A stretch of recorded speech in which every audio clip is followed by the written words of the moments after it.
Здравейте! Грешки, които се допускат при двойното почистване на лицето. Няколко са. Първо, лицето се почиства с тези два продукта и сутрин и вечер. Това е грешка. Вечер, да, тъй като сме слагали повече продукти, имаме слънцезащита, имаме руж, червило и различни други сенки, спирала, всеки прилага различни продукти, така че вечер наистина имаме нужда от това по-дълбоко почистване. Сутрин не е необходимо. Достатъчно е сутрин да наплискаме лицето си с 100 наплисквания. Има специално видео по тази тема.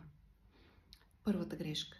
Втората грешка е, че самия продукт се слага на мокро лице, най-напред мазния продукт, на мокро лице с мокри ръце. Това е грешка.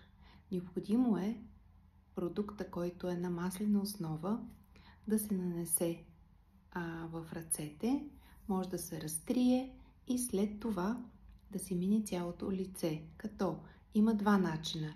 Единият е с кръгови движения, много нежни кръгови движения по цялото лице. Вторият начин е с по-масажните линии.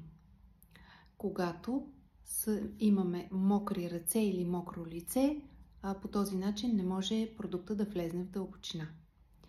И третата грешка е, не отделяме достатъчно внимание на този първи етап, мазния продукт, веднага го отмиваме. Необходимо е, когато го нанесем, да задържим малко повече с тези масажни движения по лицето, между 30 секунди и 1 минута. Тогава го отмиваме и нанасяме втория продукт, който може да бъде пяна, гел и всякакви други консистенции. Това е.